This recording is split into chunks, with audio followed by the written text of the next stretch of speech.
Office থেকে আইসা খুব টায়ার্ড লাগতেছে। তুমি কত কষ্ট করো, সারাদিন অফিস করো, আবার বাসায় আসো রাতে, অনেক কষ্ট করো তুমি। তোমার এই কষ্টের জন্যই আমাদের বাড়ি গাড়ি এই সব কিছু করা সম্ভব হয়েছে। রমজান মাস তো চলতেছে, জাকাতেরও তো একটা হিসাব করা দরকার। তা তোমার সবকিছু মিলে কত টাকা জাকাত আসে? এই তো অফিস বাড়ি গাড়ি সকল সম্পত্তি মিলায়া প্রায় 3 থেকে 3.5 লাখ টাকার মতো জাকাত আসে। এত টাকা জাকাত দেওয়া লাগবো না। তুমি এই সব কিছু কত কষ্ট করে করছো, এতগুলা টাকা শুধু শুধু জাকাত দেওয়া দরকার নেই কোনো। তাইলে শোনো, তুমি যদি 1 লাখ টাকা দিয়া শাড়ি আর লুঙ্গি কিনো, তাইলেই তো মনে করো মানুষে দিয়া কুল পাইবা না, একদম মানুষ তো সব খুশিতে আত্মহারা হয়ে যাবো। হ্যাঁ, এই কথাটা তুমি খারাপ বলো নাই। তাইলে তুমি এটাই করো, 1 লাখ টাকা দিয়া 50,000 টাকার আনবা লুঙ্গি আর 50,000 টাকা আনবা 3 পিস, এগুলা কালকে নিয়ে এসো মার্কেট থেকে। আর হ্যাঁ, এত দামি গুলো আনা লাগবো না, একদম কম দামি যেগুলো আছে লো কোয়ালিটি সেগুলো আনবা, যাতে বেশি আনতে পারো। অল্প অল্প টাকা করে যাতে সব মানুষে দিতে পারো। আচ্ছা আচ্ছা, ঠিক আছে। অফিসের কাজগুলা শেষ, এখন যাইতেলে গিয়া জাগাতের জিনিসগুলা সব কিনা ফেলাই। মোটামুটি 100 পিস লুঙ্গি আর 100 পিস 3 পিস কিনলেই হইব। আঙ্কেল, আসসালামু আলাইকুম। ওয়ালাইকুম আসসালাম বাবা, কি লাগবো তোমার? শাড়ি 3 পিস কি দেখামো তোমারে বাবা? আঙ্কেল, আমারে আপনি লুঙ্গি আর 3 পিস দেখান।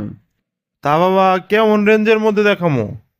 আঙ্কেল, জাকাতে দিমু বুঝেনি তো, ওইরকম রেঞ্জের মধ্যে দেখান।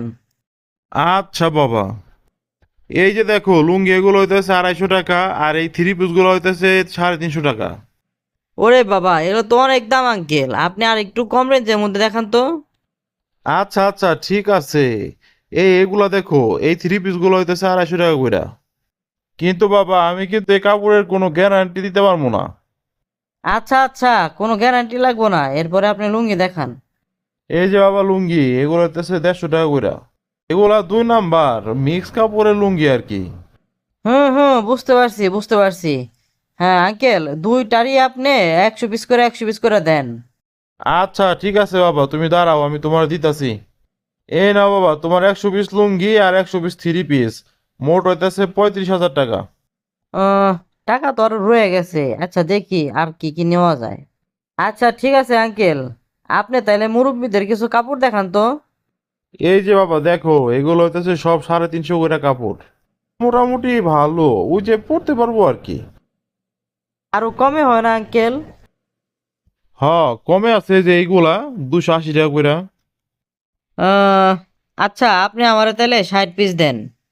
আচ্ছা বাবা ঠিক আছে, এই নাও বাবা তোমার সব ফিরাইয়া 51,800 টাকা হয়েছে। আচ্ছা, এই নেন টাকা। মাগো, খালা কন। তোমরা জাকাতের জন্য কাপড় চোপড় না দেয়া যদি 500 টাকা দিতা তাহলে তো অনেক উপকার হইতো। এই কাপড় চোপড় দিছো, এগুলা তো পরতেও পারবো না বেশি দিন। খালা, আপনি ওই গরিব মানুষদের একটাই সমস্যা, আপনারা কোনো কিছুতে শুক্রিয়া করেন না। যে আমি এখন অসুস্থ মা, আমারে যদি করে টাকা দিতা তাহলে তো আমি ওষুধ পানি কিনা খাইতে পারতাম প্রয়োজন মতো। খালা যান তো এখান থেকে, ভাল লাগতেছে না আর, কাপড় পাইছেন না, যান। আপনারা কাপড় চোপড় নিবেন আবার বদনামও করবেন। আসসালামু আলাইকুম হুজুর। ওয়ালাইকুম আসসালাম, চিন্টু সাহেব কেমন আছেন? হুজুর, একটা বিষয় নিয়ে খুবই চিন্তায় আছি, এর জন্য আপনার কাছে যাইতেছিলাম। ও আচ্ছা, কোন বিষয় বলেন? হুজুর, আমি জাকাত দেওয়ার জন্য 51,800 টাকার কিছু শাড়ি লুঙ্গি ও 3 পিস কিনছিলাম, কিন্তু এইসব দেওয়ার পরেও পুরো এলাকা জুড়ে আমার বদনাম ছুটে গেছে। জিন্টু সাহেব আপনি তো মনে হয় তাইলে জাকাত দেওয়ার পুরো নিয়মটাই জানেন না। আপনি যদি নিসাব পরিমাণ সম্পদের মালিক হন তাহলে আপনার সম্পদের 2.5% সম্পদ গরিব দুঃখীদের মাঝে বিলিয়ে দিতে হবে। আপনি কি আপনার সম্পদ হিসাব করে 2.5% বের করছিলেন? জি হুজুর, বের করছিলাম, ওইখান থেকে তো কিছু টাকা দিয়া গরিব দুঃখীদের এইসব জিনিস কিনা দিছিলাম, কিন্তু ওইসব দিয়া তো উল্টা আরো আমার বদনাম হইলো। শোনেন জিন্টু সাহেব, সূরা আত-তওবায় 8 শ্রেণীর মানুষদেরকে উল্লেখ করা হয়েছে যাদেরকে জাকাত দেওয়া যাবে। এর মধ্যে গরিব, মিসকিন, ঋণগ্রস্ত, মুসাফির, আল্লাহর পথে কাজ করা ব্যক্তি ইত্যাদি উল্লেখযোগ্য।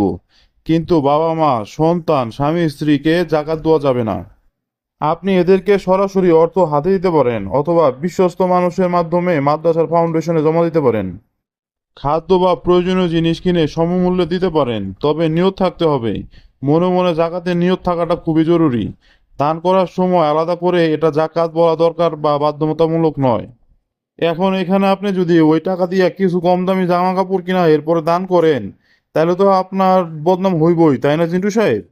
বর্তমানে গরিব মানুষদের অর্থের অভাবটাই সবচেয়ে বেশি। হুজুর, আপনি কথাটা একদম ঠিক বলছেন। আমি আমার ভুলটা এখন বুঝতে পারছি। আমি আজকে আবার আমার সব সম্পত্তির হিসাব করে তারপর ওই টাকা সবার মাঝে দান করে দিব হুজুর। ধন্যবাদ জিন্টু সাহেব, আপনি যে আমার কথাটা বুঝতে পারছেন এটা দিয়ে আমার অনেক ভালো লাগলো। আল্লাহ তাআলা আপনার রিজিকে আরো অনেক বরকত দান করুক, আমিন। আমিন। প্রিয় বন্ধুরা, আপনারা লাইক, কমেন্ট ও শেয়ার করে আমাদের পাশে থাকুন। আপনাদের একটি লাইক ও কমেন্ট আমাদের নতুন ভিডিও বানাতে অনেক উৎসাহ যোগায়।